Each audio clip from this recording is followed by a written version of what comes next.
First Samuel chapter 24. So yesterday we didn't finish the chapter 24, so we will continue from here. Verses 16. When David had finished speaking, Saul called back, "Is that really you, my son David?" Then he began to cry, and he said to David, "You're a better man than I am, for you have repaid me good for evil. Yes, you have been amazing kind to me today, for when the Lord put me in a place where you could have killed me, you didn't do it. Who else would let his enemy get away when he had him in his power? May the Lord reward you well for the kindness you have shown me today. And now I realize that you are surely going to be king, and that the kingdom of Israel will flourish under your rule. Now swear to me by the Lord that when that happens, you will not kill my family and destroy my line of descendants." So David promised this to Saul with an oath. Then Saul went home, but David and his men went back to their stronghold. Chapter 25. The death of Samuel. Now Samuel died, and all Israel gathered for his funeral. They buried him at his house in Ramah. Nabal angered David. Then David moved down to the wilderness of Maon. There was a wealthy man from Maon who owned property near the town of Carmel. He had 300,000 sheep and 1,000 goats, and it was sheep sharing time. This man's name was Nabal, and his wife Abigail was a sensible and beautiful woman. But Nabal, a descendant of Caleb, was cruel and mean in all his dealing. When David heard that Nabal was shearing his sheep, he sent 10 of his young men to Carmel with this message for Nabal: "Peace and prosperity to you, your family, and everything you own. I'm told that it is a sheep shearing time where your shepherds stay among us near Carmel. We never harmed them, and nothing was ever stolen from them. Ask your own men, and they will tell you this is true. So will you be kind to us, since we have come at a time of celebration? Please share any provision you might have on hand with us and with your friends David." David's young men gave this message to Nabal in David's name, and they waited for a reply. "Who is this fellow David?" Nabal sneered to the young man. "Who does this son of Jesse think he is? There are a lot of servants this day who run away from their master. Should I take my bread and my water and my meat that I have slaughtered for my shearers and give it to a band of outlaws who come from who know where?" So David's young man returned and told him what Nabal had said. "Get your sword," was David's reply as he strapped on his own. Then 400 men started off with David, and 200 remained behind to guard their equipment. Meanwhile, one of Nabal's servants went to Abigail and told her, "David sent a message from the wilderness to greet our master." But he screamed insult at them. "These men have been very good to us, and we never suffered any harm from them. Nothing was stolen from us the whole time they were with us. In fact, day and night they were like a wall of protection to us and the sheep. You need to know this and figure out what to do, for there is going to be trouble for our master and his whole family. He's so ill-tempered that no one can even talk to him." Abigail wasted no time. He quickly gathered 200 loaves of bread,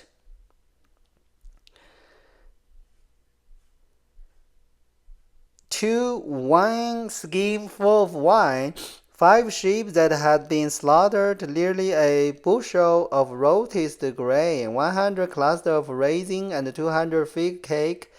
She packed them on a donkey and said to her servants, "Go on ahead, I will follow you shortly." But she didn't tell her husband Nabal what she was doing. As she was riding her donkey into a mountain ravine, she saw David and his men coming toward her. David had just been saying, "A lot of goods is due to help this fellow. We protect his flocks in the valley, and nothing he owned was lost or stolen, but he has repaid me evil for good. My God May God strike me and kill me if even one man of his household is still alive tomorrow morning. Abigail interceded for Nabal. When Abigail saw David, she quickly got off her donkey and bowed low before him. She fell at his feet and said, I accept all blame in this matter, my lord. Please listen to what I have to say. I know Nabal is a wicked and ill-tempered man. Please don't pay any attention to him. He is a fool, just as his name suggests. But I never even saw the young man you sent. Now, my lord, as sure as the Lord lives and yourself live, since the Lord has kept you from murdering and taking vengeance into your own hand, let all your enemies and those who try to harm you be as cursed as Nabal is. And here is present that I, your servant, had brought to you and your young man. Please forgive me if I have offended you in any way. The Lord will surely reward you with a lasting dynasty, for you are fighting the Lord's battle, and you have not done wrong throughout your entire life. Even when you are chased by those who seek to kill you, your life is safe in the care of the Lord your God, secured in his treasure pouch. But the lives of your enemy will disappear like stones shot from a sling. When the Lord has done all his promise and has made you leader of Israel, don't let this be a blemish on your record. Then your conscience won't have to bear the staggering burden of needless bloodshed and vengeance. And when the Lord has done these great things for you, please remember me, your servant. David replied to Abigail, Praise the Lord, the God of Israel, who has sent you to meet me today. Thanks God for your good sense. Bless you for keeping me from murder and from carrying out vengeance with my own hand.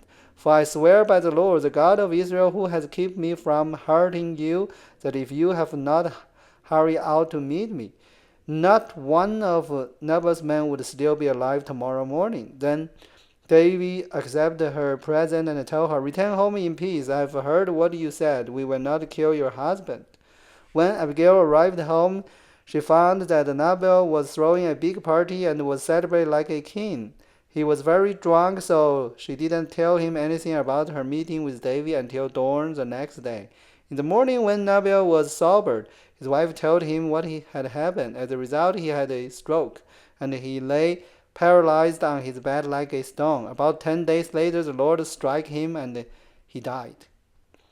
David marries Abigail. When David heard that Nabal was dead, he said, Praise the Lord, who has avenged the insult I received from Nabal and has kept me from doing it myself. Nabal has received the punishment for his sin. Then David sent a message to Abigail to ask her to become his wife. When the messenger arrived at Carmel, they told Abigail, David has sent us to take you back to marry him. He bowed low to the ground and responded, I, your servant, would be happy to marry David. I would even be willing to become a slave, washing the feet of his servant. Quickly getting ready, she took along 5 of her servant girls as attendants, mounted her donkey, and went with David's messenger, and so she became his wife. David also married Alimal from Zariel, making both of them his wives. Saul, meanwhile, has given his daughter Michal, David's wife, to a man from Galim named Paltin, son of Lashin. Chapter 26. David spared Saul again. Now some men from Ziph came to Saul at Gibeah to tell him, David is hiding on the hill of Hakinah, which overlooked the Jashman. So Saul took 3,000 of Israelite troops and went to hunt him down in the wilderness of Ziph. Saul camped along the road beside the hill of Hakinah near the Jashman. When David learned that Saul had come after him into the wilderness, he sent out spies to verify the report of Saul's arrival. David slipped over to Saul's camp one night to look around. Saul and Abner, son of Ner, the commander of his army, were sleeping inside a ring formed by the slumbering warrior. Who will volunteer to go in there with me? David asked Ahimelech the Hittite and Abishai, son of Zeruiah, Job's brother. I go with you, Abishai replied. So David and Abishai went right into Saul's camp and found him asleep, with his spear struck in the ground beside his head. Abner and the soldier were laying asleep around him. God has surely handed your enemy over to you this time, Abishai whispered to David. Let me pin him to the ground with one thrust of the spear. I won't let it strike twice. No, David said, don't kill him. For who can remain in innocence after attacking the Lord's anointed one? Surely the Lord will strike Saul down someday, or he will die of old age or in battle. The Lord forbid that I should kill the one he has anointed. But take his spear and the jug of water beside his head, and then let's get out of here. So David took the spear and the jug of water that were near Saul's head. Then he and Abishai got away without anyone see them or even waking up, because the Lord had put Saul's men into a deep sleep. David climbed the hill opposite the camp until he was at a safe distance. Then he shouted down to the soldier and to Abner, son of Ner. Wake up, Abner. Who is it? Abner demanded. Well, Abner, you're a great man, aren't you? David taunted. Where in all Israel is there anyone as mighty? So why haven't you guarded your master the king when someone come to kill him? This isn't good at all. I swear by the Lord that you and your men deserve to die because you failed to protect your master, the Lord anointed. Look around. Where are the king's spear and the jug of water that were beside his head? Saul recognized David's voice and called out, Is that you, my son David? And they replied, Yes, my lord the king. Why are you chasing me? What have I done? What is my crime? But now let my lord the king listen to his servant. If the Lord has stirred you up against me, then let him accept my offering. But if this is simple a man's scheme, then may those involved be cursed by the Lord, for they have driven me from my home, so I can no longer live among the Lord's people. And they have said, Go worship pagan God, but I die on foreign soil, far from the presence of the Lord. Why has the king of Israel come out to search for a single flea? Why does he hunt me down like a partridge on the mountains? Then Saul confessed, I have sinned. Come back home, my son, and I will no longer try to harm you, for you valued my life today. I have been a fool and very, very wrong. Here's your spear. Okay. David replied, Let one of your young men come over and get it. The Lord give his own reward for doing good and for being loyal, and I refuse to kill you even when the Lord places you in my power, for you are the Lord's anointed one. Now may the Lord value my life even as I have valued yours today. May he rescue me from all my troubles. And Saul said to David, Blessing on you, my son David. You will do many heroic deed, and you will surely succeed. Then David went away, and Saul returned home. Chapter 27. David among the Philistines. But David keeps thinking to himself, Someday Saul is going to get me. The best thing I can do is escape the Philistines. Then Saul will stop hunting for me in Israel's territory, and I will finally be saved. So David took his 600 men and went over and joined Achish, son of Mach, the king of Gash.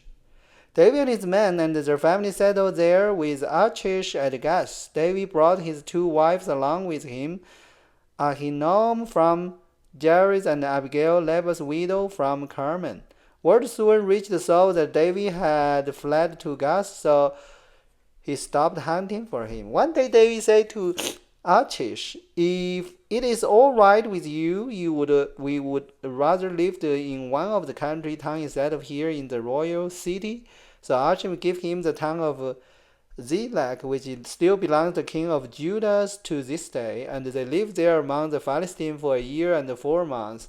David and his men spent their time raiding the Geshurite, the Gizite, and the Amalek people who have lived near Shur toward the land of Egypt since ancient time. David did not leave one person alive in the village he attacked. He took the sheep, goat, cattle, donkey, camel, and clothing before returning home to see King Achish. Where did you make your raid today? Achish would ask, and David would reply, against the south of Judah, the Jerahmeelite and the Kenite. No one was left alive to come to Gash and tell where he had really been. This happened again and again while he was living among the Philistines. Achish believed David and thought to himself, by now the people of Israel must hate him bitterly. Now he will have to stay here and serve me forever. And then we will go into the chapter 28. So those several chapters is still talking about David and Saul. There's more details. David spared Saul second times, and Saul still is one chasing David. But David said, I cannot kill the Lord anointed one. So even Lord give me the chance. So that is what David did. And also David married two women. That look like is the beginning of David's marriage, not including Saul's daughter, Michal. Alright, so that is today's Bible learning. Hope everybody like it. God bless you everyone. Let's see you tomorrow.